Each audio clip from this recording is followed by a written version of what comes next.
Good evening, beautiful people. What's poppin'? It's your boy Cory Mose from KVU ABC. I'm joined by a special guest, a man who's not allergic to the end zone, the single season touchdown record holder for Michigan, the career rushing touchdown That's record right. holder for Michigan, the total touchdown record Everything. holder for Michigan, and the Big Ten points scored record as well. Blake Corum, how you doing in ATX, bro? Hey, I'm blessed, man. First time here in Austin, man. Beautiful city. Glad to be here. Yeah, you coming through South by Southwest? Nice Yeah. little vibes, huh? Nice little vibes, man. Went out yesterday, had a little food, met some great people. It was beautiful out. Doesn't get better than this. Weather's not as good as LA though, I'm guessing, huh? LA weather's nice, man. It doesn't rain often. It's always nice. Got every beach in the world you could probably go to. LA's nice. Now I will say, y'all, I shook Blake's hand, and once I shook his hand, I recognized that country strength you got, bro. Oh, yeah. So can you just talk to me about your upbringing? I Yeah. know you were from Virginia Yep. originally, but you had to drive 2 hours to go to high school in Maryland. What was that process like, and how has your upbringing kind of got you to this point today? Yeah, so I'm from Marshall, Virginia. One stoplight town, man. A place I want to go back and live at one day. I want to buy a farm and all of this. But it was crazy, man. It made me a great man. A man of hard work, man of character, gritty. That's where I get my tenacity from, everything. But yeah, long story short, I grew up in a small town. I always had dreams of going to the NFL, and I knew if I stayed in my small town that, I was just gonna be like everyone else. And my parents saw it in me at a young age, where I was outside running my hill in my backyard, trying to turn it into dirt by the end of the summer. And so they're like, all right, we have to do something. And so Maryland, they have great football. A lot of great teams out there, especially private schools. And so I decided to go to St. Vincent Pallotti at first, which is in Laurel, Maryland. And so I would wake up at 3:30 in the morning. I would go train with my trainer, Raymond. Leave there around 4:30. We drive another hour and a half. They drop me off. I'd be the first ones there with the custodians. My dad or mom, whoever drove me that day, they'd go back to Virginia, 2 hours, go to work. They would have to come back and pick me up that evening and take me back home. So we did this for 2 years, man. It was a lot of sacrifice for them, way more of them than me. But it paid off, man. At the end of my sophomore year, I think I had like 25 offers. But even before high school, in 8th grade, I had 3 offers. And Sheesh. yeah, All yeah, right. three offers in 8th grade. But it paid off, man. I can't thank my parents enough. Like, I thank them all the time, just because if it wasn't for them, I wouldn't be sitting here right here with you. I appreciate that, man. That story kind of is awesome because you see the sacrifice, right? 'Cause a lot of people see the athletes making sacrifices in their day to day, but who got y'all to that point? Is your parents and the foundation. parents. So how was that foundation built, and how is that now kind of shaping who you are as a man today? Yeah, it's made me a better man. I think everything starts with the foundation, whatever you do, whether that be football for me or business for me, but everything, you have to have a strong foundation in relationships, strong foundation. And my parents made sure to insert that from a young age. Make sure you're a great man. Look a man in his eyes when you talk to him and shake his hand. Give back to the community. That's what God wants you to do. And so that's how it shaped me to become a man. And now, I'm in the NFL. I'm starting these businesses and buying real estate and doing all these things. And I'm living life to the fullest, man. My grandfather always tells me, life is what you make it. And so that's why every day I wake up, I put a smile on my face and go. You smiled a lot at Michigan, bro. I know you talked a lot about all the offers that you had, over Yeah. 25, 30 plus offers. But why Michigan? Why go to Ann Arbor? Well, I wanted to get out of Virginia. I wanted to Respect. experience something. Respect Virginia, though. 100%. Yeah. VT, UVA, all the schools that recruited me in Virginia. I respect y'all. I just wanted to switch up. But for me, it was between Ohio State and Michigan, which is crazy, That right? is why. Which is crazy. But they sold me on NIL wasn't a thing, so there wasn't no money involved. I would always prided myself in being different, and they kept losing to Ohio State, and I'm like, I'm gonna change that, But also, what they sold me on, like I said, this no NIL, they sold me on the next 40 years. And so, from a young entrepreneur, just watching my dad start have nothing and turn it into something to provide for our family, I always like, man, I want to be an entrepreneur. And so, when they sold me on the next 40 years, I'm like, I'm going to Michigan. I'm gonna use my network. I'm gonna be a great entrepreneur. And this and that, and so that's what I did, man. You made the right decision. I sure did. Yeah. I mean, you know what I'm Hey, saying? I had to, you know. yeah. Show it off, show it off. That mug is fat, y'all. I'm telling you. Heavy too. Yeah. Yeah, that's why I gotta keep it on my lap. Heavy. Now, I will say the first year, of course, COVID played a factor. Yeah. But I'm interested to know your perspective because in this day and age with college football, transfer portal, big time thing. Big time But thing. you are one of the few that kind of stayed all 4 years at the university. So just what's your perspective on the transfer portal and how do you feel like you staying all 4 kind of help project your career? I think the transfer portal is a good and a bad thing. Okay. I think there's definitely a lot of athletes that need to transfer due to maybe having a disagreement with the coach. Maybe there is something there. But for me, if I had a son that was in college right now, you know, we're not transferring. You know, grass isn't always green on the other side, and you have to fight through adversity. Just because you don't play freshman year or sophomore year doesn't mean you quit. You know, hey, coach, what can I do to get better? You know, how can I get more playing time? You know what I'm saying? And now the transfer portal that allows athletes to just kind of just get up and leave. They're not getting taught anything. They're not going through adversity and hard times and proving that they earned the right to play. Yeah. They can just go, leave, and go whenever. So I guess there's pros and cons to it. But if I had a son in college, I would tell him no. Yeah, you spoke about adversity. You faced a little bit of adversity. A little bit, man. A little bit. A lot of adversity, especially in 2022. Yeah. Yo, he had 674 carries at Michigan. One fumble. But that one fumble was against Illinois. It was, man. Where you got hurt. Yeah. Just take me back to that play. And also, actually, I'm going to wait for the next question. Just tell me, what do you remember about that? So I remember we was playing Illinois. Ohio State was the following week. I'm in the Heisman race. And so I'm thinking, I'm rushing for 120, 150 a game. I'm gonna go crazy. You know, that's what I'm doing every game, man. And I was on the high, like, I'm going to game, no one can stop me. You know, I'm doing this every game, dude. And I remember it was about a minute and a half going into halftime. I was already over 100 yards. Everyone was talking, Chase Brown and Blake Corum. We were both killing it that year at the running back, but I had more yards than them.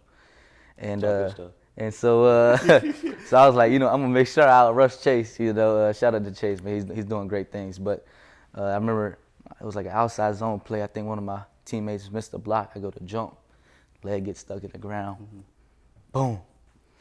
And then I remember falling to the ground, grabbing my knee, like, man, it's on fire. My knee was hot. I'm grabbing it, like, oh my goodness. Felt like it was burning, dude. It was burning. And I remember finally getting up. The stadium went quiet. But I remember getting up, getting a round of applause, going up to the locker room, doctors checking it. No ACL. I said, oh, I'm good. You know, and so I go out at halftime. I go back in. First play. I go to cut. Knee give out. I said, I think they can win, you know, without me. Yeah. Tapped out. I get an MRI that night, and I got my turkey drive the next day. I get the MRI. I go in the next morning. Hey, you tore your meniscus completely. You got MCL sprain. You got a bone bruise. I said, can I still play? That's the first question. First question. I said, can I still play? Yeah. You know, we got Ohio State, the game, man. I said, can I still play? They're like, well, you can't really hurt nothing else. I was like, all right. So they braced me up, man. I tried playing against Ohio State, couldn't. It was so loose.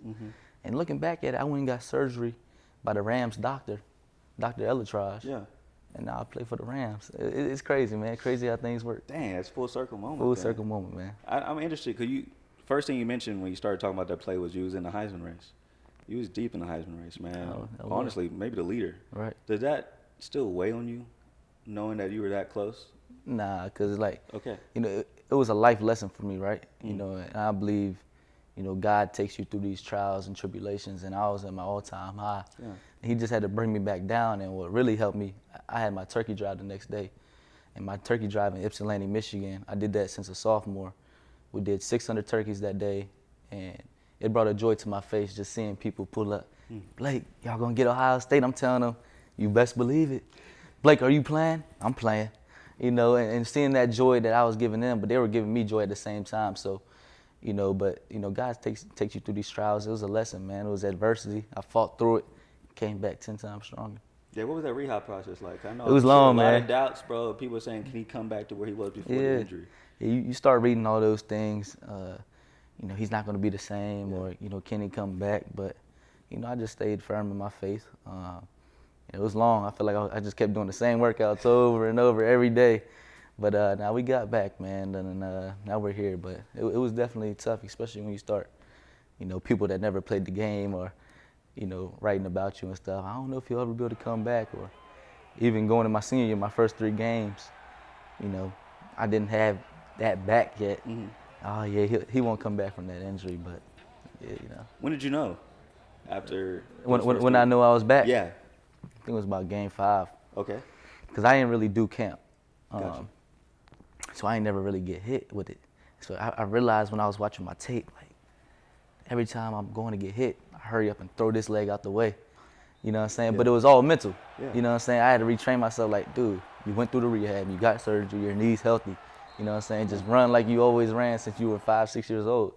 And so once I really broke that down on the film, game 4, game 5, that's when it picked back up, and then it just kept getting better, and then the rest is history. I want to kind of fast forward to the game that year, 2023. Your boy Zach goes down, right? Whole stadium goes quiet, just like when you went down, whole stadium goes quiet. Then you start chanting Zach. Yeah. Next play, what happens? Oh, man. I threw it to 6'5". I threw it to 6'5", man. Broke one. Gotta 30. know, was that planned? Was that just? Dude, man, I'll get chills just thinking about it, because I feel like he was in the same position I was in the previous year. Yeah. So I knew what he was about to go through, and it's crazy. We was like, we have to do this for Zach. And very next play, I fake like I'm going right, hole opened up on the left, and touchdown. I threw up the 6'5" for him, and everyone, they started the band, everyone going crazy, and then we went on to win. What does that rank in your moments at Michigan? Tough one, I know. Number 2. Okay. Behind. Overtime, giving Nick Saban Yeah. his last touchdown. You reading my questions, bro? I was just about to ask it. But continue. Yeah, overtime against Alabama, man. We finally was trying to get over that hump, because that was our 3rd year in the CFP. And that was Nick Saban's last game, man. I gave him his last touchdown. I'm going to hold that one till, I'm 6 feet under. How often do you think about that play, or go back and watch just that game in general? I go back quite a bit. That game better than the national championship. Low key though. Yeah. I go back and watch that run a lot, man. I broke the record with that run. It was good. Yeah, and that career, what a cherry on top, huh? Go out on top. Got your boy Harbaugh, the championship. Yep. You got a good Harbaugh impression? He says, who's got it better than us? Nobody. And then he always does this. He'll put his pinky finger up, and he pulls it down. Is there a reason why that he does a pinky finger? I don't know. He just does it, man. But Coach Harbaugh is a great guy, man. Funny, man. His character, dude, he is hilarious in team meetings. I love him, man. Yeah, from the outside, he seemed like a great time. Yeah, no, he loves ball. Okay. And he loves people that love ball. Yeah. So if you love ball, he loves you. He's out there in L.A. with you, He coaching is. the Chargers. He So do you ever run into each other? I'm sure. Nah, I don't. I ran into him. We played each other preseason. Okay. Yeah. And we was at practice, and like I'm a rookie, man. I'm on special teams. I'm getting in practice. I'm locked in, and all I feel is someone on my shoulders saying, "I can recognize you from anywhere." Look back, it's Coach Harbaugh. I said, "What's up, Coach?" He talking to me. I'm like, "Hey, Coach, we gotta talk after practice. I gotta lock in. I'm about to go in." Yeah. But he's a good dude. I just got one more thing about that whole run. Winning the national title. You talked about adversity the year before. You also had some adversity that year. The whole Connor Stallions thing. Does he deserve to be in the College Football Hall of Fame? I mean, for everything he's done. I mean, there's a lot of talk about what he did and this and that. Man, he ain't break no rules. Yeah. You know what I'm saying? He did it same way every other school do it. He did it. And so, I mean, people always gonna judge him, especially Ohio State fans. They just hate But him. they can't take nothing away from us. They took Harbaugh away from us when we had our toughest schedule. What we do? Belt to, you know what I'm saying? Penn State without Coach Harbaugh. we played Maryland without Coach Harbaugh, beat Ohio State without Coach Harbaugh. Yeah. I mean, kind of had nothing to do with it. We was a great team. You know, Michigan prides itself on saying the team, the team, the team. You know, no one left for NIL money, where everyone else was in the transporter. Oh, this school's offered me 1 point this, 1 point that. No, everyone stayed at Michigan because we knew we had something. We knew we loved our brothers. We knew we were going to get an Addy, and no one can take that from me. I don't care what they say. What was that team locker room like when all that commotion was going on? Did it feel like us against the world? 100%. 100%. And we wasn't letting anyone come in between that. Okay. You know, we wasn't the media, whatever they had to say. Sorry. It was whatever they had to say, man. We stuck together, and we didn't let anyone come between us. Our eyes were on the prize, and we knew we were the best team, and we knew we just had to go out and prove it each and every week with our backs against the wall, because someone's always going to say something, you know. But we know the truth, and we wouldn't handle business. They don't got this, you know what I'm saying? You talked about people just always having something to say. I feel like people have always talked about running backs like yourself who have a lot of carries on their bodies in college. Yeah. You know, like I said, 674 carries, Oh, yeah. over 3,500 yards. But there's just narrative that this wear and tear on a college running back will impact him in the NFL. I mean, right now you got Ashton Genty getting some negative comments about all the carries he's had, and my boy Tosh Brooks, shout out ATX from Texas Tech. What is your just thought process behind the amount of carries you get in college? Does it impact you in the NFL as a running back, and why do you think that is a narrative? Yeah, I don't think so. I think maybe some backs, but I think if you eat good, you know, if you take care of your body, you know, if you really take care of your body and put the work in like you do on the field with your body, you're gonna be good. Like for me, I get better every carry. You know what I'm saying? Yeah. So my first carry ain't gonna look like carry 5, and carry 5 ain't gonna look like carry 10. You know, I need carries. I just keep getting better and better and better, and I wake up feeling great the next day. You know, and so that wear and tear, I don't know why, you know, they have a narrative. Maybe they did a study on some guys that it did wear them out. It didn't wear me out, and there's a lot of backs, you know, that it didn't wear out. And you got a coach that loves to run the football. Oh yeah. Coach McVay. When you got drafted by the Rams, what was that night like? Take me back. What do you remember? Man, that's one of the greatest nights of my life. I remember it was in the draft party. I was projected second, third round, winning the third, but it was the second round ended. I'm like, dang, you know, only one back got drafted. Yeah. Texas. Shout out Jonathan Brooks. Jonathan Brooks. Toward ACL. Yeah, man, it was sad, man, sad. Third round start, I get a prank call, man. No way. Yeah. That happened? Yes. I don't know how they got my number. I got a prank call saying it was the Baltimore Ravens, but it sounded like a little kid, so I hung up, you know. So now I'm just waiting, like, dang, when am I gonna get this call? Yeah. And you know, 83rd pick, I get the call. Coach McVay, Les Snead, then the running back coach, and I'm like, we made it. You know, we made it, man, and it was just great. I had a lot of family there. It was a good time. What McVay talk to you? What did he say to you on the phone? Shit, to be honest, man, You blacked out. I think I blacked out. Yeah. I think I blacked out, you know. First time stepping on the facility and you know everything that's there in LA. What was that moment like to see, like weight room, practice field, your locker? What was it all like? The locker was the biggest thing. Okay. I go in the locker room, I see my plate. I'm like, damn, man.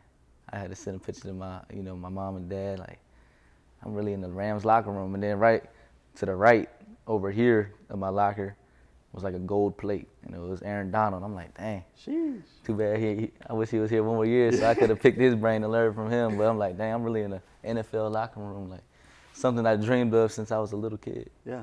What was that transition like? Just moving to LA. It's of course from Ann Arbor, cold all the time. I don't know how you do it, bro. I don't do love the the cold, cold man. at all. But then You don't going like to it? no, you see me. I ain't got the muscle, so the wind goes straight through me. You know what I'm saying? But going out to LA, great weather out there, great scenery. What has that transition been like for you? It's definitely been a transition, especially because I'm not used to a big city like that. Okay. Like, Michigan was way bigger than, coming from Virginia. Now I'm in one of the biggest cities out there, if not the, and so, it was definitely a transition. I do like the weather, but also I love four seasons. You don't get that out there. I don't get that out there. Not at all. But no, LA is nice, man. It's beautiful. A lot of opportunity. And then what's it been like? You know, one of the Austin's favorites, former Longhorns, Jordan Whittington. Jay He's Witt. also in the locker room with you.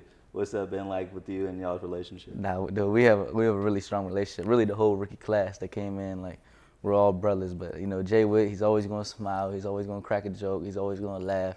Like, that's my guy, and he works his tail off, man.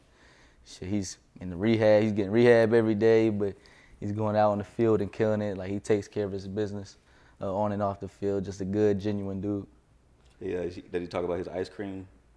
Nah, I ain't never heard about Bro, that. you need to ask him. I'm gonna Yeah, ask him, man. So he would have a cheat day here in Texas, and so every cheat day he would have some ice cream. That would be his cheat meal. Got you. And so he has this particular flavor of ice cream. I'm gonna tell you to ask him. You know, I'm not gonna spill it. All right, I'm gonna ask him. Yeah, man. bro, he love ice cream. I will say that. I'm sure you love your quarterback coming back too, Matthew yeah. Stafford. Oh, yeah. What was that news like when you got to see that? It was great. You know, I loved my first year just learning from him and really just watching him from afar. Mm-hmm. You know, being in the league that was 16 years last year and still treating it like he was in year one. You know, just watching film, the way he analyzes the game, you know, breaks down, you know, everything. Like, he's tremendous, man. Great person to learn from. And then Kyron, Yeah. same running back room. Yeah. How's that been? Great, man. You know, I learned a lot from him. You know, we're going to be a tremendous duo. We didn't really get to display that last year, but I think, you know, this year we'll see more of that. And but it's just great learning from him. You know, hard worker, you know, loves the game. You know, great running back. Yeah, he's like that. Welcome to the NFL moment. You got one? Nah, That's good. I don't got no welcome to the NFL moment That's yet. good. You know? That's good. Yeah. Yeah, man. Congrats. Appreciate it. The other thing I just want to talk about, just off the field stuff, man. Of course, we're in Austin right now, South by Southwest going on, and you know, grew up in Virginia. Mm-hmm. Of course, went to Michigan. Now here in Austin. Why even try to dabble here in Texas and not just stay north? Because, man, you know, like I said, Michigan sold me on the next 40 years. And I've always been an entrepreneur. That's why I use my NIL money. When I left college, I had 6 houses rented out. Back home in Virginia, I had some equity in a multi-family home. And so when I came out here, I met 2 guys, Gregory Jackson and Brian Segrist, and they came up with this platform that was called Peak NIL. And I'm like, and who knows NIL better than me? You know, 2021, I was the first one to do it, you know? And so they sat down and gave me their pitch on what they're doing. And I was like, how about this? How about I come on and be co-founder and chief strategy officer, and I help the athletes because I was in their position. And so now we're in South by Southwest in Austin, Texas, meeting a bunch of brands, putting our company out there, and we're going to help these athletes, man. How is that being able to balance the two? Because I heard that after practice you like walk over to the facility. 100%. Spend hours out there. Yeah, so hours in the facility. Yeah, so right now it's the off season. Okay. And so I'm staying in LA, and so I go get my workout in the morning. I get my rehab, take care of my body. I'm usually done around 11:30, and then I go right over to we have an office space. I could walk there across the street, and I'm in there grinding, you know, on Zooms, taking phone calls, trying to make this connection and you know, really just blow this up, man. This thing is going to be big. I really believe it. We're really here to help these athletes. Our platform is a platform / exchange where brands and athletes can come together and do NIL deals the right way, especially for those athletes that weren't who I was. I had every agent, man. I had lawyers, you know, attorneys, everything you needed. And what I realized, there's a lot of athletes in football, but also other sports that don't have the opportunity to go make a quick $200 from their local pizza stop. You know? Yeah. And so that's what we are. You know, all those local brands, those athletes, they can do deals for you, and that's what they're going to do, and that's what we're going to help bring those local brands and athletes together. That's exciting, man, because I know a lot of athletes, they try to look for an opportunity, but sometimes it's just oversaturated in the market. So trying to find those one-offs is very important for the dudes that may not be like the Arch Mannings here in Austin. Right, exactly. Yeah, I feel that. He's probably making a killing, ain't he? Hey, man, look, he's doing his thing. I know he Like, is. I know he is, man. I will say also, you know, another guy doing his thing, Bryce Underwood. Been able to talk to him, see him at all? You know, actually, I hit one of the guys up, Chris Bryant, Okay. a player of the high school relations at Michigan. He's like a big brother to me, and I hit him up the other day. I say, hey, set up a call with Bryce, because I know he about to make a lot of money, Yeah. and I just want to help him, like, invest a little bit, like, be smart with your chicken. That's what Marshawn Lynch said in one of his interviews there in the Super Bowl. But be smart with it, man, because I know he's making a lot of money, you know, and you're making way more than what I made in college. And if you start now, you know, you're going to set yourself up. And that's what I'm really using Peak to get to these athletes and really help them understand, like, you don't have to go to the NFL, man. Like, that's great. That's what we all want to do. That's what we're going to do, and we're still going to strive to get there. But say that doesn't happen, you can use NIL to set yourself up right now. Build for those next 40 years. Next 40 years, you know what I'm saying? I'm listening, bro. I'm listening, dog. One last thing, 'cause you're not the only one working in your household. No. Your wife. My wife. Right here. This is Right pretty here. nice. Yeah. Right here. What is that life like, you know, balancing between pro-life, business, and then running a household? Man, it's a beautiful thing, man. And my woman, she just makes me a better man, you know. And I really, when you find the one, I was talking to my guy D Love. Shout out D Love. He was telling me a woman, when you find the right one, a woman really gonna turn you into a man. Before you don't meet a woman, you're really a boy. And so, you know, she really turned me into a great man. She's helped me tremendously on the field and off the field. Like, I've been gone for 2 weeks just grinding with Peak and IL. Yeah. And she's there supporting me. That's awesome. You know, she's there supporting me. She does all our shirts. Shout out to Sideline Prints. If you need customs, all the wives and girlfriends, go DM her on Instagram. She creates these awesome vests. She does crazy things. And so I'm going to show one in a couple of days, and you'll see. But shout out my wife. Shout out Sideline Prints. Yeah, man, behind every strong man is a stronger woman. That's right. Respect. You know, gotta love that. But respect to you, dog, for just taking the time out, talking to your boy, coming to Austin. I hope you enjoy the time here, South by Southwest, doing your thing, and continue doing what you're doing in LA, dog. I can't wait to continue to see what you do. Appreciate you having me, man. No problem.